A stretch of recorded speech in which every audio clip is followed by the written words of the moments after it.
Hello everyone, it's me Kay Prilla. Welcome to my vlog. So, for today's video, I'm here dito sa Valentine Road. Sa airport ako. Kasi today yung arrival ni Mr. Bayon, yung hubby ko. So, he works at Mines now and it's like almost 3 weeks siya this time. Kasi pinabalik ka agad siya ng boss niya. So, ayan. Naghihintay ako dito. Nandito ako sa car, mainit. Pero hindi naman masyado mainit today. Ayan, nandito ako sa car park. Ayan. So, I'm waiting for him to arrive. Kasi, ayan. Dapat 9:30, but very late na siya. But it's okay. Hindi naman masyadong mainit dito. Ayan. So, yan. Nag-work na siya ngayon sa mines and, ang tawag doon? Mainit. Napapagod ako. Hindi ko nadala yung ko. Yan. Nag-work siya ngayon sa mines. 2 weeks on, 1 week off. Pero itong nakaraan, naging almost 3 weeks siya. 3 days lang siya nagstay sa amin, kasama na yung arrival niya ha. Kasi tinawagan kaagad siya ng boss niya. Nakiusap yung boss niya sa kanya na bumalik kaagad. So, gustong-gusto siya, na-miss kaagad siya ng boss niya.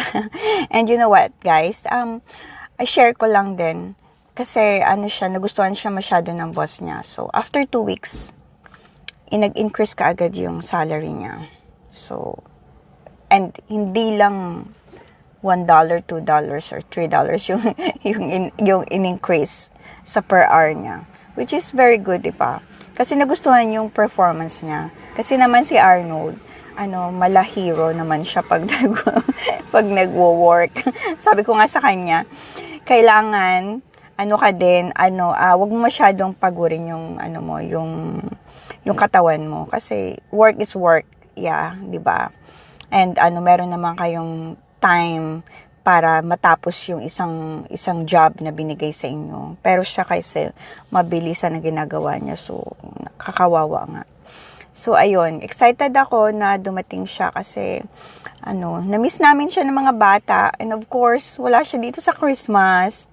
Hindi namin siya kasama. This is the first time na hindi namin siya makakasama kasi doon siya sa sa work.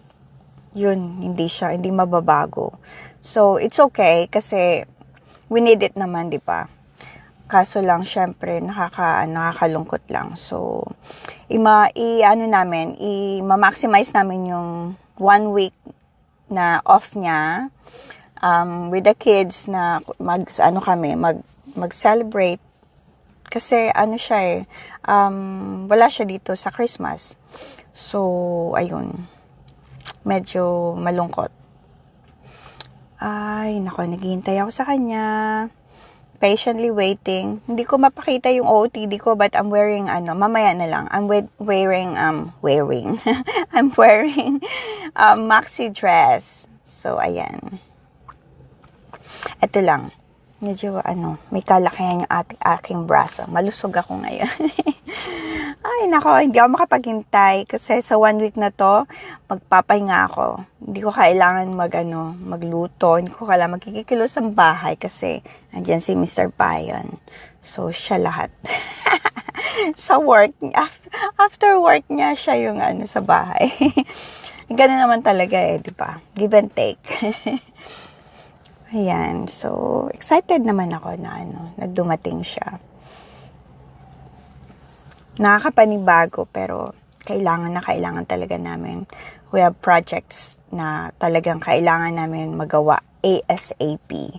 So, ayan, tiyaga-tiyaga talaga. Pero, kung ako lang, ayoko talaga. Ayoko yung malayo siya. Gusto ko yung, kahit yung mga anak ko, ayoko. Gusto ko yung pagpipikit na yung mata ko na matutulog na ako, andyan na sila sa bahay, kompleto kami.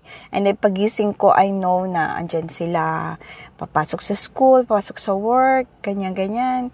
Ngayon, kulang. Wala si Arnold. Wala si aking my love. Nasa work siya. Pero